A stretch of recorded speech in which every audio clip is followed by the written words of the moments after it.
you read about Montessori, and it's all this beautiful talk about, following the child and sort of fostering their creative spirit and their own inner drive to learn and freedom and just all these order and all these wonderful, beautiful things.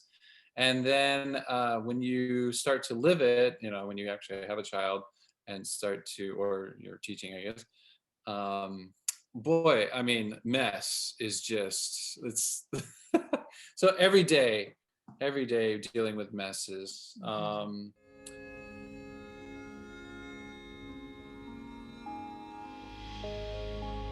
The educator Dr. Maria Montessori once said, "The child developing harmoniously and the adult improving himself at his side make a very exciting and attractive picture."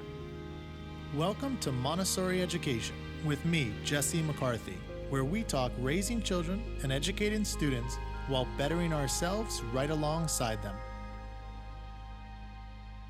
So we've got Amanda and Nathan Davis here today. Hello, guys.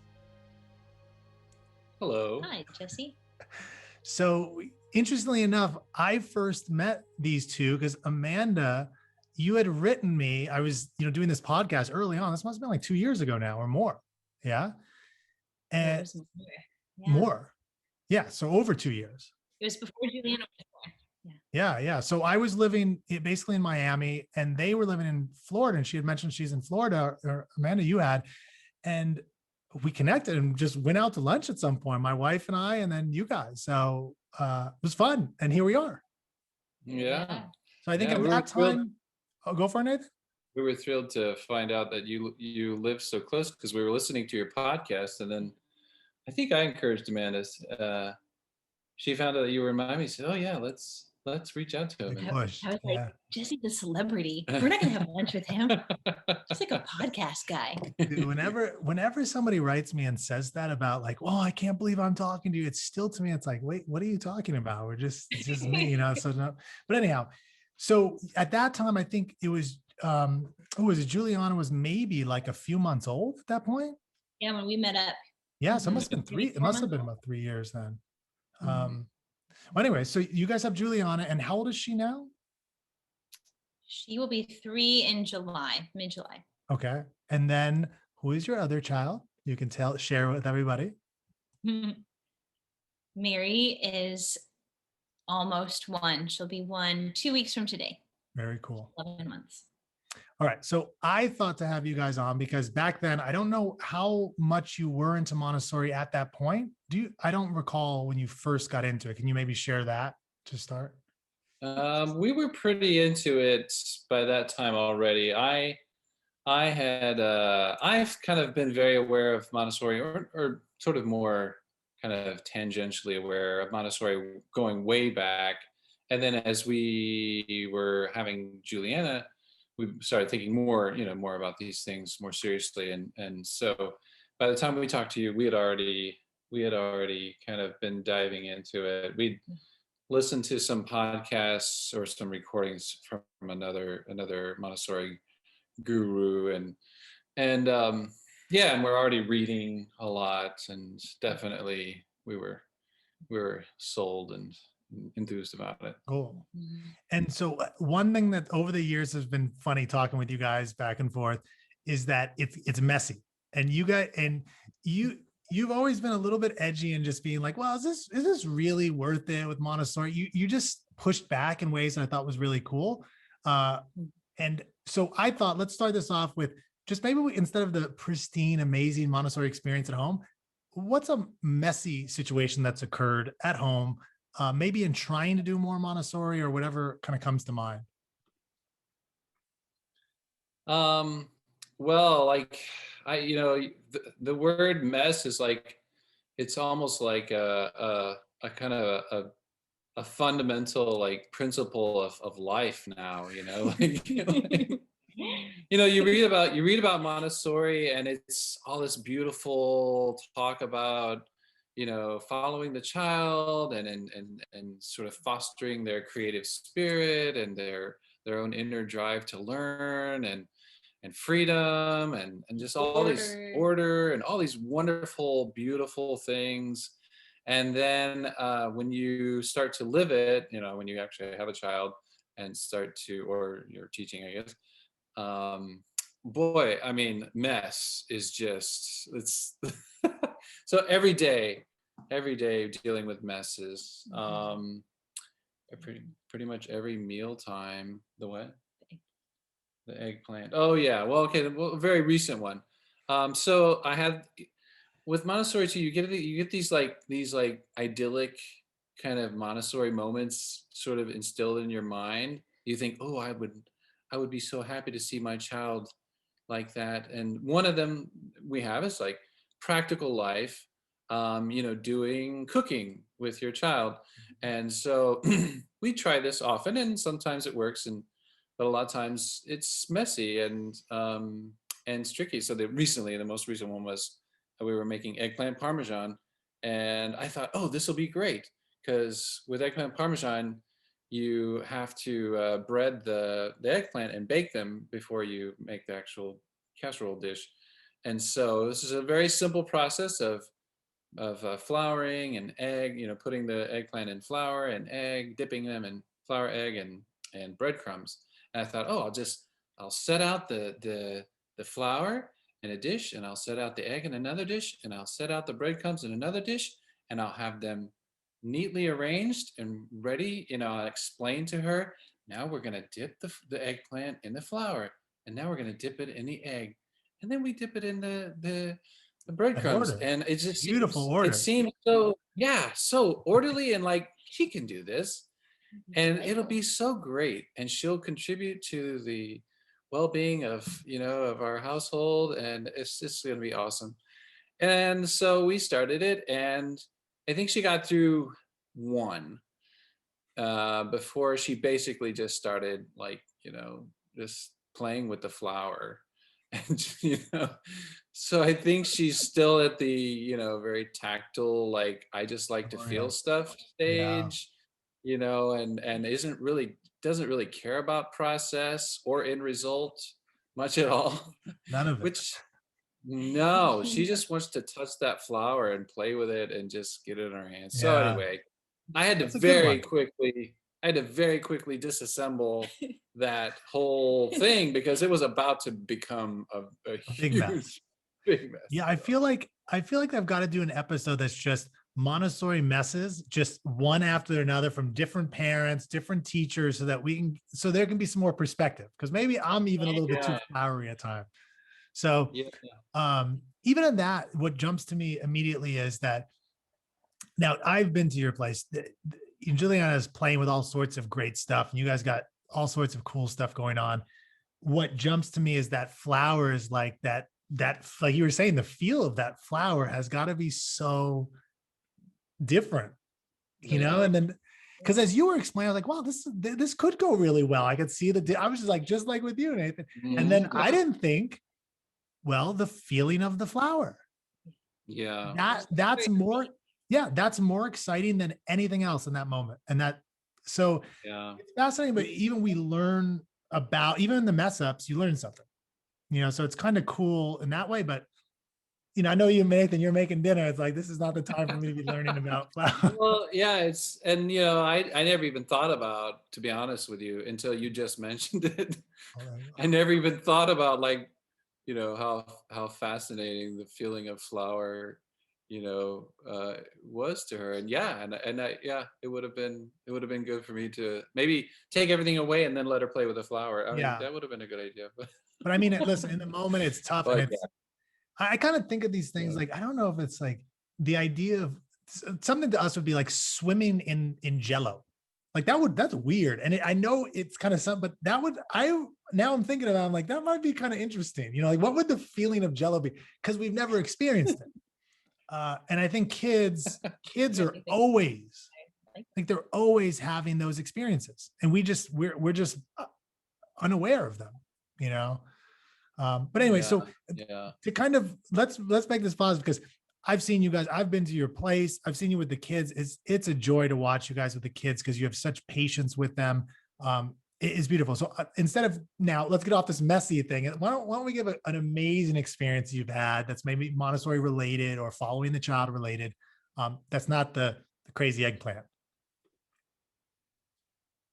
If you have one, I'm assuming you have one. Amazing, awesome story. Well, I think one thing that what we want to talk about like the Montessori. I think we got this. We've heard it from a few different places, but one was from your, I think your course on kind of a healthy approach to dealing with emotions and tantrums and whatnot. Maybe Oh you yeah, can and talk about that's a discipline like course. how, Yeah.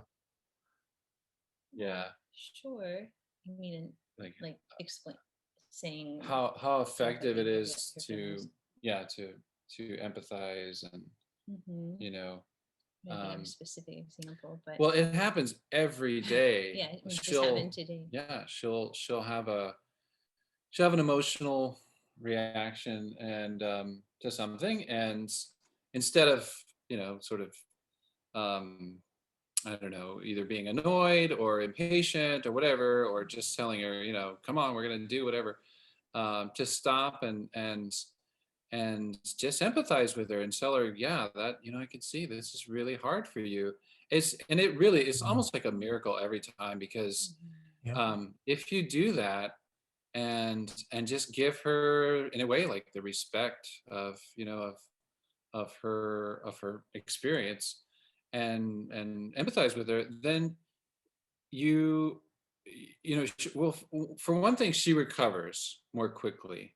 Like she'll kind of say, yeah, it's really hard, and blah, blah, blah, and then she'll kind of get over it and move Right. on. Yeah. I And think yeah, go ahead. I have a specific example of this that actually just happened Mm. maybe 2 hours ago.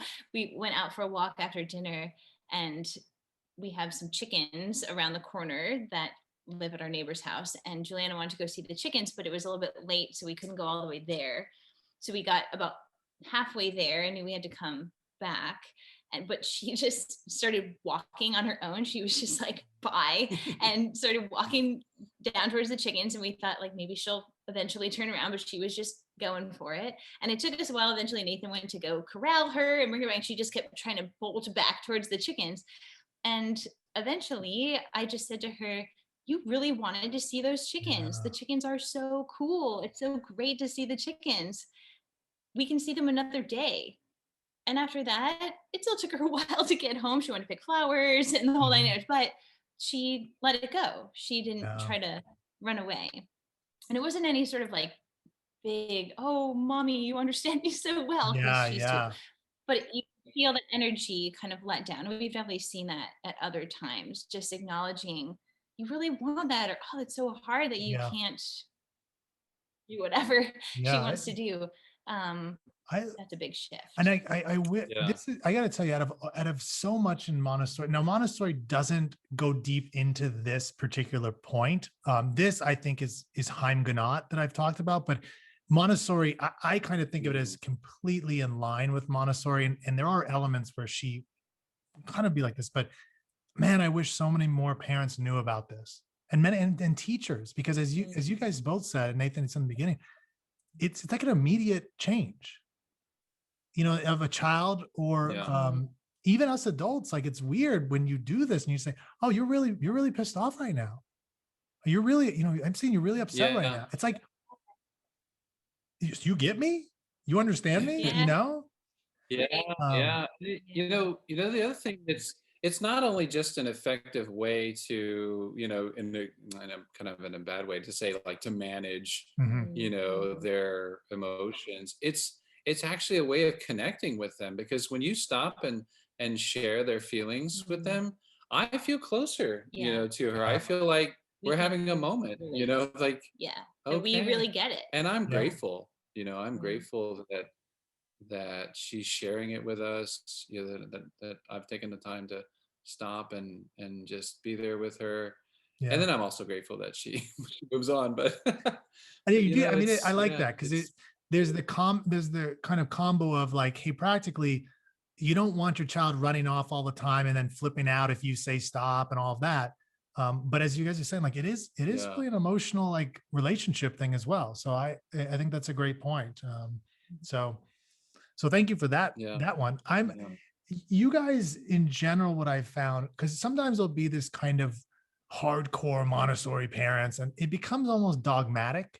And it's, oh, I do this and I do. And you guys I've found have just been, you're totally Montessori parents, but you're not, you're just living life, and whatever tools you can gain from Montessori or from something else, you're using them. And I've found that pretty cool. So I would just say, generally speaking, are there moments for parents out there that maybe the ones that haven't had kids or even ones that do have kids that you've just really, really loved that are just about parenting or just being with children, that are out? I mean, you just kind of named one, but maybe outside of Montessori or Heimganat, just anything. Yeah. So I'll share another very recent story. I guess I only have memory from the past 2 hours, but so Juliana, as you know, Jesse, loves books and reading. Yeah. And one thing that she's been into recently is having us read words incorrectly because she thinks it's hilarious.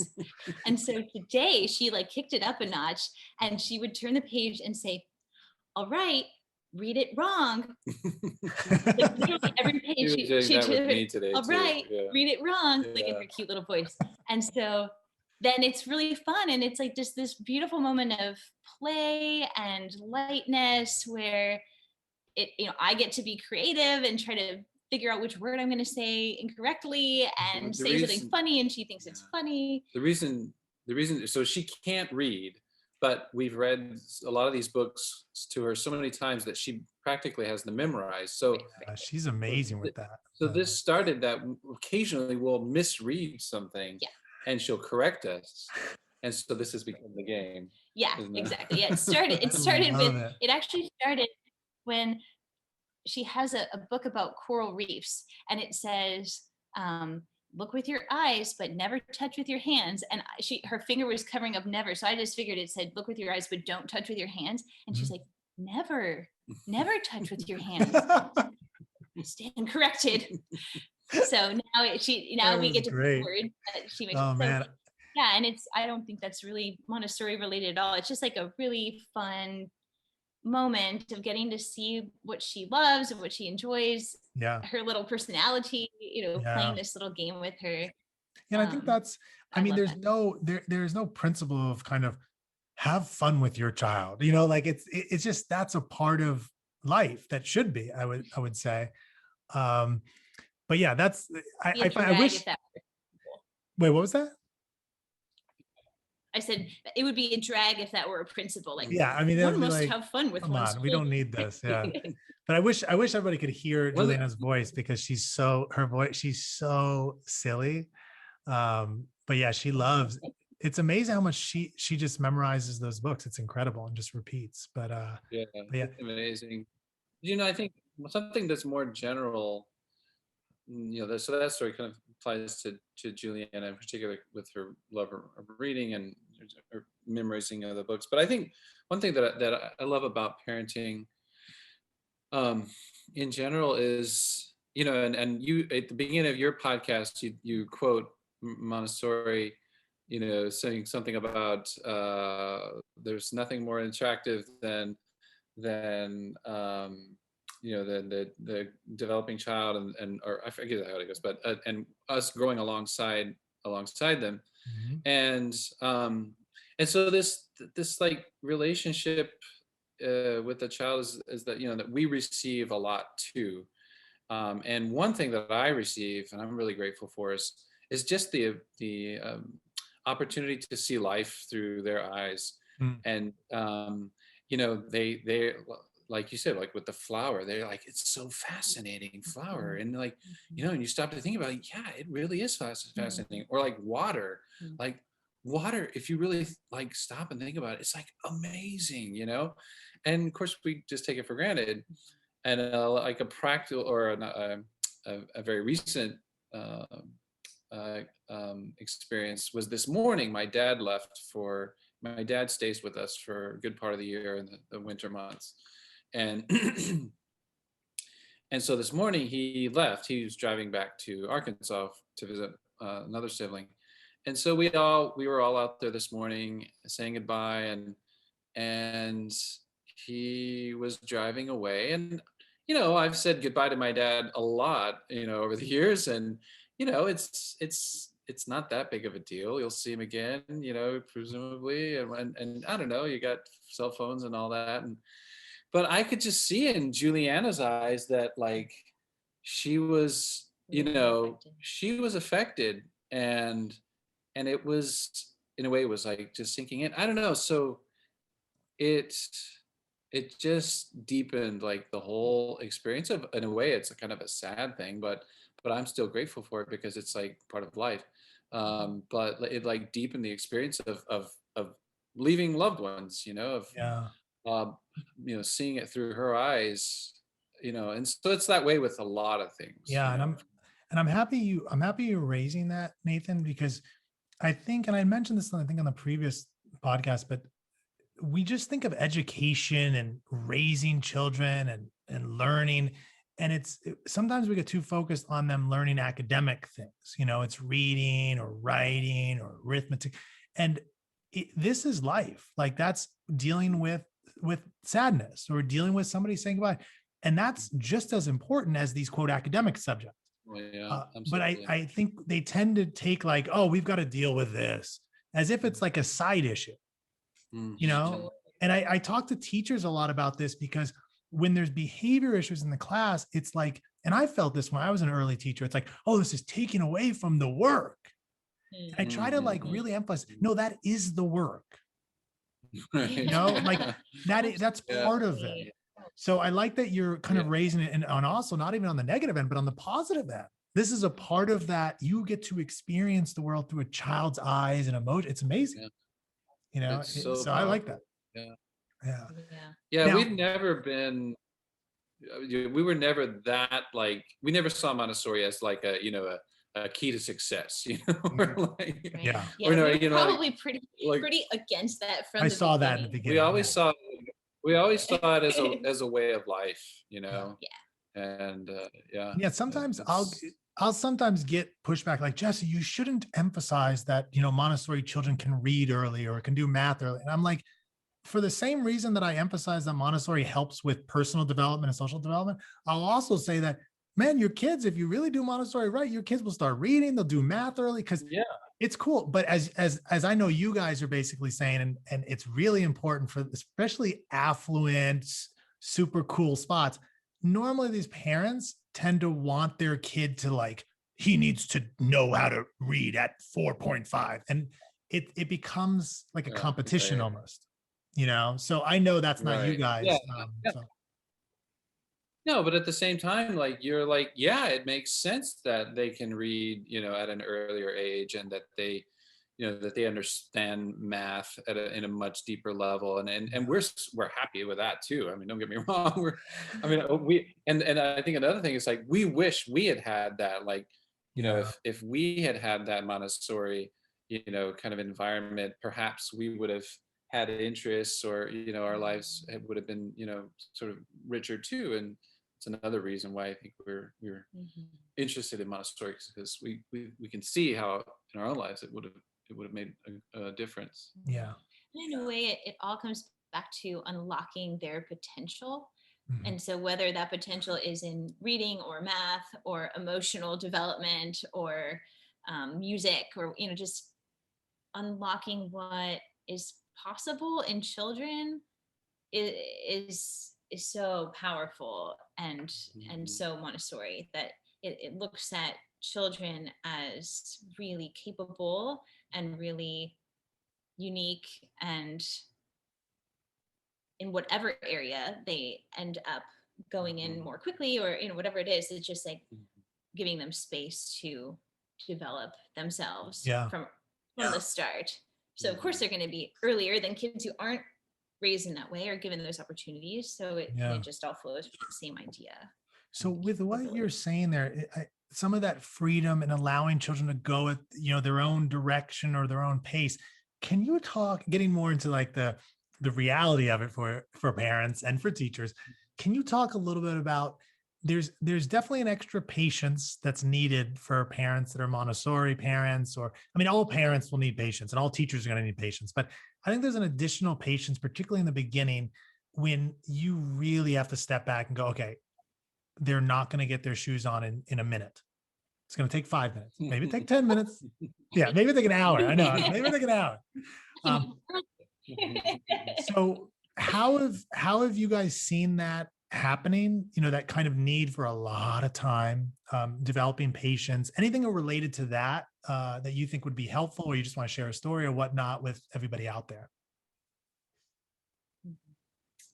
Yeah. I think one thing I'll say to start this conversation is that I think personally, I'll say I had a very idyllic vision of like, okay, we have the prepared environment and we have the principles, and we just put those things together, and this like magical fire of Juliana and Mary will like emerge from that. And they're going to be like the kids I see on the internet who are like tying their shoelaces at 18 months old and like without any effort. I just thought like, oh, if we just set it up right, like the whole point is we set it up right and she's just going to be able to do it.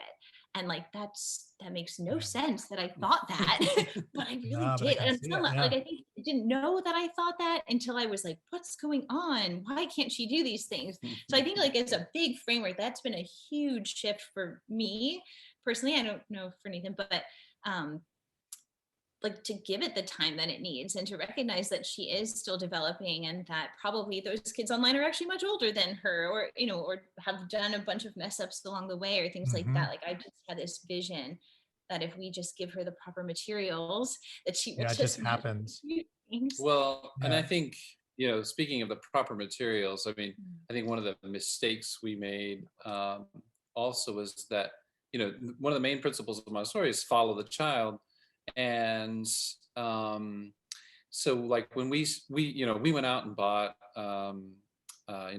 low shelves, and we bought some Montessori materials, and we made some, and we didn't, there are some people who would do a lot more than we have done, but anyway, we made an effort. And and it was kind of a week or two where we were kind of busy doing all this stuff, and then by the time we got it all finished, and there was kind of like, okay, there was like the night we set everything up, and like, okay, we're going to have it all out tomorrow, and then we're going to present it to her and have lessons and blah. And, she, for as far as the materials go, like she didn't take to any of them. And she just wasn't that interested in any of them. And the big lesson for us was that, we put out a lot of these things without much thought about, well, what does she like and what does she need, and who is she and where is she at? And so we were very disappointed. Yeah, I think we were going much more off of like, in general, children at her age should in general be, these materials are for, kids. And I don't know how old she was at the time, a little over 2. Like these are the materials that we found online or found, in our books and whatever. But yeah, Nathan's right. We sort of lost sight of what does she seem to like to do. And none of these things that we gave her really followed anything we had observed, other than we had read and kind of thought. We just pulled them out of books. And, intellectually. Look cool. We can make that in the shop. Yeah. And I, so two things that come to me, one is just generally, and one is personally with you guys. But the first thing, the general thing is that Montessori, the philosophy, it's kind of 2 parts. It's like, what do kids generally do in a certain age period, and then follow your own unique child. And I think what's happened is often is because observation is not emphasized, I think, enough in Montessori. It's more the materials, or more you have to follow these guidelines. And like Montessori didn't learn Montessori. Maria Montessori didn't learn Montessori. Like she had to develop it and figure it out through observation. So I've talked to a lot of parents like that they read things, they see things, and then it's like, oh, if I just apply it, and then you sometimes people can get lost in just kind of beating themselves up. Oh, this isn't working with my child. There's something wrong with me. And it's like, no, not, not at all. But unfortunately, I think as you were saying, like I've seen some Montessori channels and stuff, like the rooms these people have in their houses that are just pristine. It's just like everything's flashing, the HD cameras. It's beautiful. Like go into any Montessori classroom at 1:30 in the afternoon after lunch and see if it looks like that. Any great Montessori class, you're not going to find it. Because now kids clean up after themselves, I'll tell you that much. But it's just things are used, things are worked on. Like rooms don't ever, my own room, unless there's like a cleaning day, doesn't look pristine, you know? So so that's one thing that jumped out. And then the second thing is, one thing with you guys, like Nathan, you talked about your shelves. So you didn't mention, Nathan, that you've actually done some woodwork now, like this, because you guys are living on a, bigger home, has more land in Florida. And I think it has something to do with Montessori, just, getting that child in you. I would just say, Nathan, you can speak to that, but I just know that you're doing some cool stuff, woodworking, that you hadn't really done big before. So can you talk a little bit about that? Yeah, so when we bought this house, it came with a workshop, basically a detached garage, which is a workshop. And when before this, we lived in a 2-bedroom apartment, and and somehow we ended up in this house, which is, it's not a huge house, but it does have this nice workshop. Yeah. And the realtor said, you're gonna love this, trust me. And I'm like, what am I gonna do with this? I don't even have a garage at all right now. I mean, why do I need this? So we have a 2-car garage in our house and then a workshop.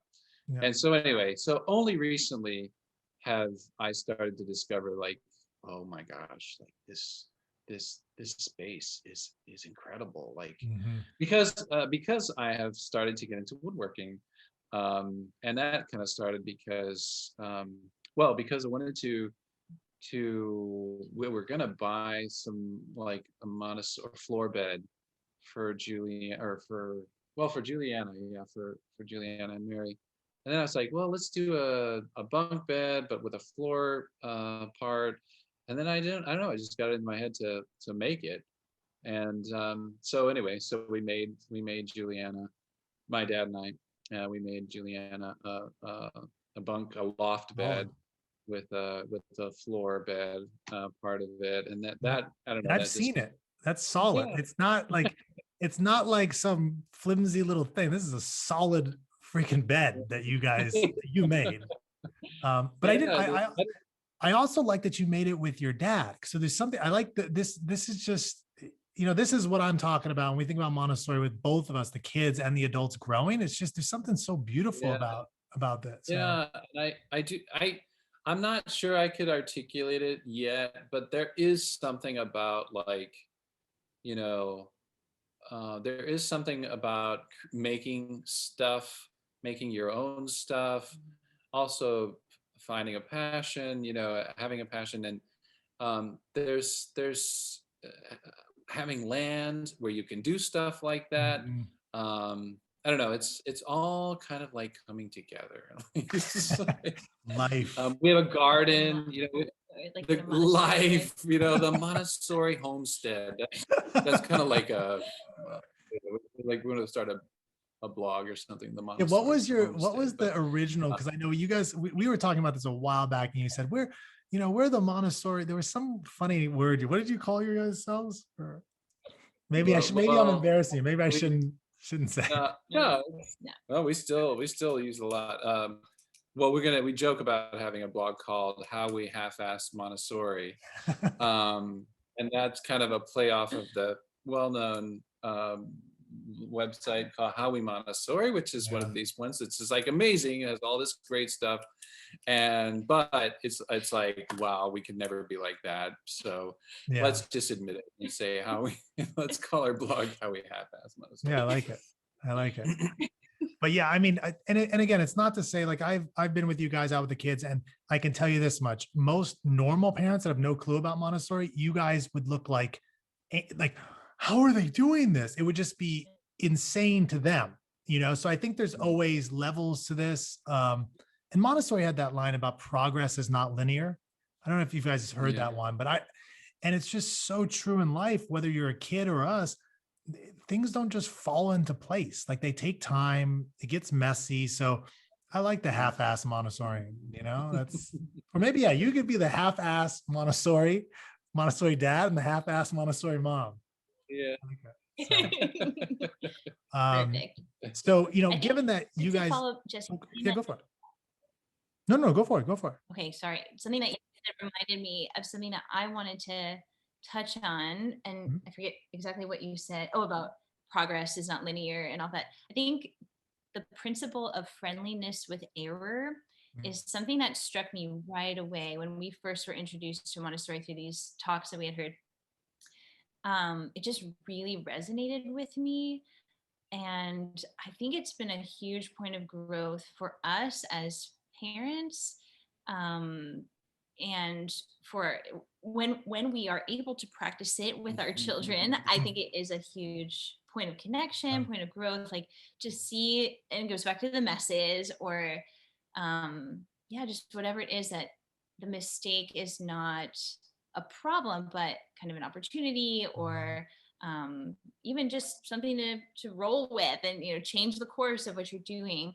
I think if I have a specific example, I'll try to think of one, No, but but just that's, in general, and again, for us, yeah, no, go it's for it, man. I was going to say being that's a huge point. easier on ourselves as half-ass Montessori parents, that it's okay for us to not do it perfectly, is something that I think we've incorporated through that idea that we don't expect now our kids to do it perfectly. Yes. And so it also applies to us, which I think thereby makes a healthier environment for them, Yep. and the whole thing can move forward more smoothly than having these rigid standards and expectations. Yeah. And I think Yeah. there for that point, and it's interesting that you guys are kind of growing in that way, that I don't think we can really be okay with children's errors and messing up if we ourselves aren't okay with our own. And I know for me, I think I only got better and better with kids as the more I just stopped, requiring me to never make a mistake, and I think that was one of my things. I know it's one of my things early on was like, oh, you can't mess up. I know one child walked up to me once, she said, Mr. McCarthy, you're like Superman. I've never seen you mess up. And, at that time I was like, yeah. I felt like, and then, yeah, then years later, I'm like, oh man, I was a mess, because I was, when you're trying too hard to never mess up, that's a nightmare. That's a lot of weight. So Yeah. I think, Yeah. Amanda, you saying that, and so many teachers and parents out there need to hear this and over again, that Mm. comfort or friendliness with failure, as Montessori puts it. It's, I agree with you. Psychologically, it's like one of the most important things, I think. So Yeah, absolutely. Yeah. I have a kind of a funny little example of sometimes when you're friendly with error, you realize it's actually not so much of an error. You were actually maybe a little bit just too rigid. But for example, gardening. I pretty much every morning I go out into the garden with Juliana, and we water the vegetables, and just pick off caterpillars and just see how everything's doing. And it's been a challenge, like gardening, in South Florida. It's not the most, I think, the most kind of friendly environment to gardens. And so, like, when you get an actual nice pepper or tomato or whatever, it's like, oh my gosh, it's great. Wow, finally, look, and so anyway, I think this was the first year we were gardening. We had a pepper plant, which was coming along nicely. And I don't know how many times I told Juliana, now we don't pick it now. We're going to wait until it turns color, and then we're going to pick it because that's the right time.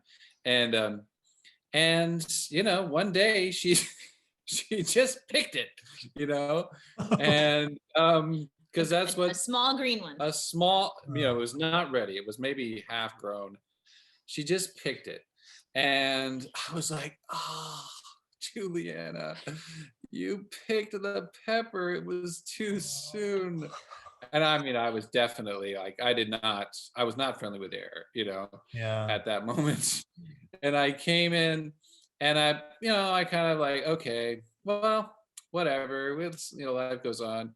And we're standing there in the kitchen, and Juliana's in her she has this learning tower thing, and the pepper's on the counter, and I washed it, and she just started eating it, and she took a bite, just like it were an apple, just started, just, as a bell pepper, just started eating it, and just she ate the whole thing, The like, entire and it thing. wasn't small. I mean, it wasn't totally grown, but it was not small, especially for she was probably like Under two. one or one and Yeah. a half years old at the time. Yeah. She ate the whole thing.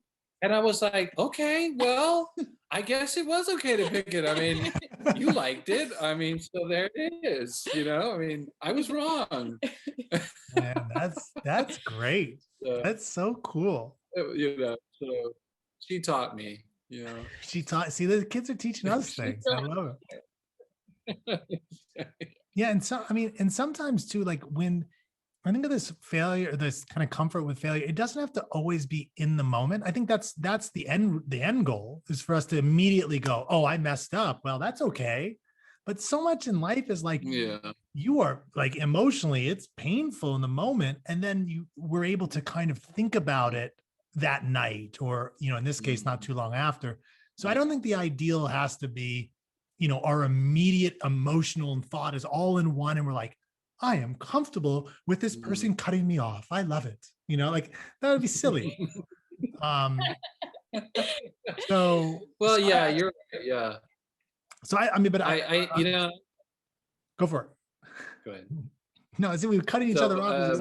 We're also looking at each other, kind of getting frozen a little bit too. So. Yeah, you're right. I mean, I do. There are moments when you're in that Zen state and you see it coming, and you're like, hey, that happened actually to me with cooking, and I was so grateful. I was cooking with Juliana, and I put out some eggs on the counter, and I knew that she was going to pick it up and start exploring the egg, and I knew that there was probably a 50-50 chance that she would drop it. And I was like, it's okay. If she drops it, we'll clean it up, and she'll learn about eggs, and sure enough, she dropped it.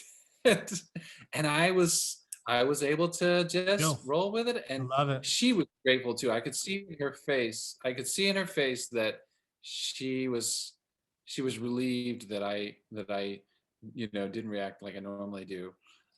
So anyway, there are moments like that.